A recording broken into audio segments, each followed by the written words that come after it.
Paris, August 31st, 1997. The city of lights, still awake. Street lamps glow softly against the pavement. Cars move through the night. Distant voices echo in the background.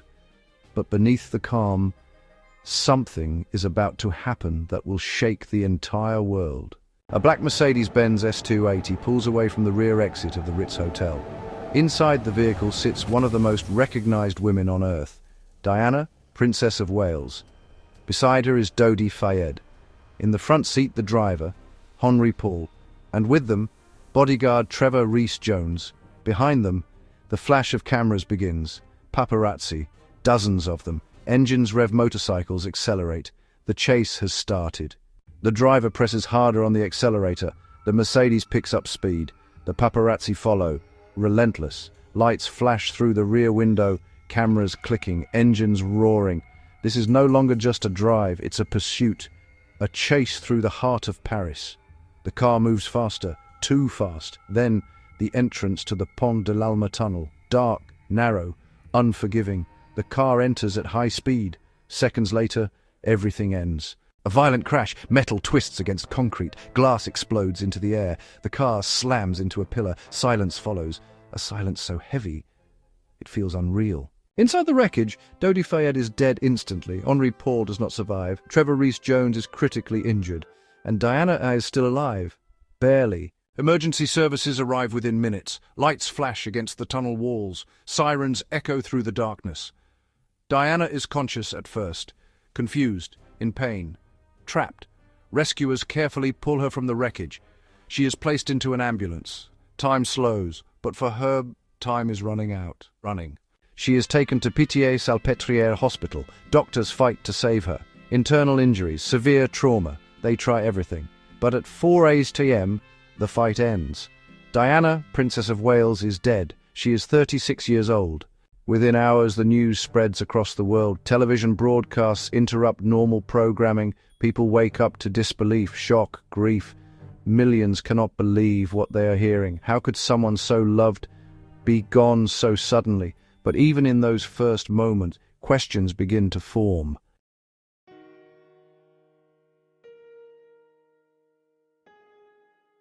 To understand the mystery, you must first understand the person. Diana Frances Spencer was born on July 1st, 1961. Her birthplace, Sandringham, England, a place closely tied to the royal family.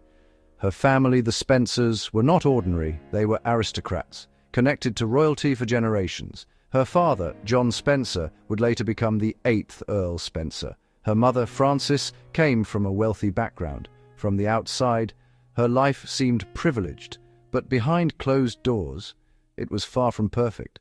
Her parents' marriage was troubled. Arguments, tension, distance. Eventually, it ended in divorce. For Diana, this was deeply painful. She felt abandoned, emotionally vulnerable, and those feelings never fully left her. Diana was shy, quiet, sensitive. She struggled in school. Academics were not her strength. But something else was. She understood people. She felt their pain, their emotions, their struggles. This empathy would later define her and make her one of the most loved figures in modern history. As she grew older, Diana moved to London. She lived a modest life, working simple jobs, a nanny, a kindergarten assistant. She was not yet famous, not yet royal, just a young woman trying to find her place, but everything was about to change. In 1977, Diana met Charles III. At the time, he was involved with her older sister. Diana was still a teenager. No one could have predicted what would come next. Years later, their paths crossed again, and this time, things were different. By 1980, Diana was under intense media scrutiny. Photographers followed her everywhere, every move documented, every expression analyzed. She had become a public figure before even becoming royal. When the engagement was announced, the world celebrated. A young woman, a future princess, a new chapter for the monarchy. But beneath the excitement, there were cracks already forming, because this was not a fairy tale, not really, and the ending would be far from what anyone expected. February 1981. The announcement is made. Charles III is engaged to Diana, Princess of Wales. The world reacts instantly. Newspapers explode with headlines. Television stations broadcast the story non-stop. A young woman, only 19 years old, is about to marry into the most famous royal family on earth. During their first public interview, a reporter asks a simple question. "Are you in love?" Reporter, "Are you in love?" Diana, "Of course." Charles, "Whatever in love means." July 29th, 1981, St. Paul's Cathedral, London. Crowds fill the streets. Millions gather. Hundreds of millions more watch from around the world. It is one of the most watched events in history. Diana steps out in a gown that becomes instantly iconic. Long train, elegant design, pure spectacle. She walks toward her future, toward a life few can imagine, toward a reality she does not yet understand. From the outside, it is perfect, a fairy tale, a dream. But behind the scenes, the story is already unraveling. Almost immediately after the wedding, cracks begin to show. Diana is overwhelmed. The pressure is relentless. Rules, protocol, expectations. Every move watched, every mistake magnified. She later describes feeling isolated, unsupported, emotionally alone. And then there is another presence in the marriage, Camilla Parker Bowles, a name that would follow Diana for the rest of her life, before the marriage, during the marriage, and long after. Charles and Camilla had a history, a connection that never truly disappeared. Diana knew it, she felt it, and it haunted her. Years later, Diana would say, "There were 3 of us in this marriage, so it was a bit crowded." Diana was only 20 years old, thrown into a world of constant scrutiny. The media followed her everywhere. Photographers waited outside her home. Journalists analyzed every detail of her life. Even her appearance became a headline. Her weight, her expressions, her emotions. Nothing was private. Behind the public image, Diana was struggling deeply. She suffered from bulimia, a condition she later spoke about openly. It became a coping mechanism, a response to stress, to pressure, to emotional pain. She described it as a symptom of what was going on in my marriage. Motherhood, her true purpose. In 1982, Diana gives birth to Prince William, Prince of Wales. 2 years later, Prince Harry, Duke of Sussex, is born. Motherhood changes everything.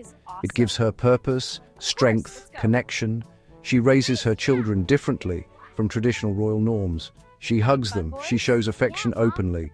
She brings them into the real world, theme parks, hospitals, everyday life. She wants them to understand humanity, not just royalty. While her personal life struggles, her public image grows stronger. Diana becomes one of the most loved figures on earth. She connects with people in ways no royal had before. She touches AIDS patients, she visits the sick, she walks through landmine fields, she breaks barriers, she shows compassion, real, unfiltered, human. The world sees her as more than a princess. She becomes the people's princess. But behind the admiration, her marriage continues to fall apart. Charles grows distant, cold, focused on duty. Diana feels abandoned, ignored.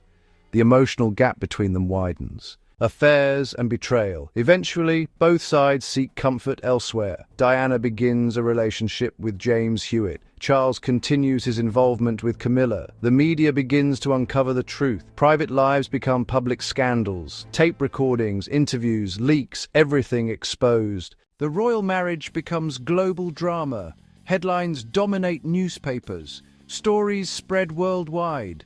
The public watches every detail unfold. This is no longer just a relationship. It is a spectacle. In 1992, the separation is officially announced. The fairy tale is over, but the story is far from finished. In 1995, Diana gives a groundbreaking interview. She speaks openly, honestly, about everything. Her struggles, her pain, her truth. It shocks the world. For the first time, the public hears her side, unfiltered, uncontrolled. In 1996, the divorce is finalized. Diana loses the title, Her Royal Highness, but she gains something else, freedom. Now, outside the royal structure, Diana begins to redefine herself. She focuses on humanitarian work. She becomes more independent, more confident, more herself. In 1997, Diana begins a relationship with Dodi Fayed. Their romance becomes instant global news. Photographers follow them everywhere, every moment captured, every movement tracked. The attention becomes overwhelming, constant, relentless. There is no escape. The more famous she becomes, the more she is chased. And this constant pursuit, this pressure, this need to capture every moment, would play a role in what happens next. A new life, a new relationship, a new beginning, but also a growing danger. Because in just a few weeks, everything would change. One night, one car, one moment, and a crash that would shock the world forever. August 30th, 1997, Paris. The city moves as it always does. Tourists walking, traffic flowing, lights reflecting on the Seine. But for Diana, Princess of Wales, this day would be her last. She and Dodi Fayed had spent the previous days traveling. The French Riviera, luxury yachts, moments away from the public eye. For a brief time, it felt like freedom. But that freedom never lasted long, because wherever Diana went, the cameras followed. That evening, Diana and Dodi arrive at the Ritz Hotel in Paris. The hotel is owned by Dodi's father. Inside, it is calm, private, secure. But outside, the situation is very different. Paparazzi gather quickly. Word spreads.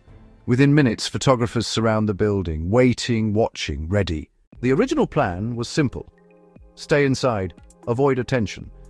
But as the night goes on, a decision is made. They will leave, and they will try to escape the paparazzi. A decoy car is prepared. The real vehicle waits at the back. A black Mercedes-Benz S280. Inside, driver Henri Paul, passenger Dodi Fayed, rear seat Diana, bodyguard Trevor Rees-Jones. Security is minimal. No convoy, no backup vehicles, just one car. The Mercedes leaves the rear exit. At first, it seems quiet, but within seconds, they are spotted. Engines start, motorcycles accelerate, cars follow. The paparazzi are on them. The driver speeds up, trying to lose them. The streets blur. The city becomes a rush of lights and shadows. The chase intensifies. The car approaches the Pont de l'Alma tunnel. A straight stretch, concrete walls, no room for error. Speed increases. Some estimates suggest over 100 kilometers per hour, far above safe limits. Then the car enters the tunnel. Seconds inside the tunnel, something goes wrong. The car veers, possibly trying to avoid another vehicle, possibly losing control, possibly reacting too late. The Mercedes swerves. It hits the right side, then violently slams into a central pillar. Impact, brutal, instant. The front of the car is completely destroyed, metal crushed inward, glass shattered everywhere.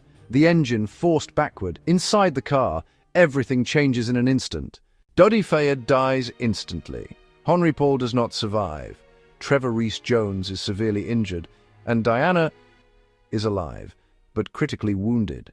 Witnesses describe confusion, silence, then chaos. Paparazzi arrive first. Some begin taking photos, others try to help. Emergency services are called. Rescue teams arrive within minutes. They assess the situation carefully. Diana is conscious, but disoriented, in pain, struggling to breathe. They do not rush. French medical protocol requires stabilization before movement. Every second is critical, but every movement must be controlled. She is slowly removed from the wreckage, placed into an ambulance. This is where questions begin. The ambulance does not rush to the hospital.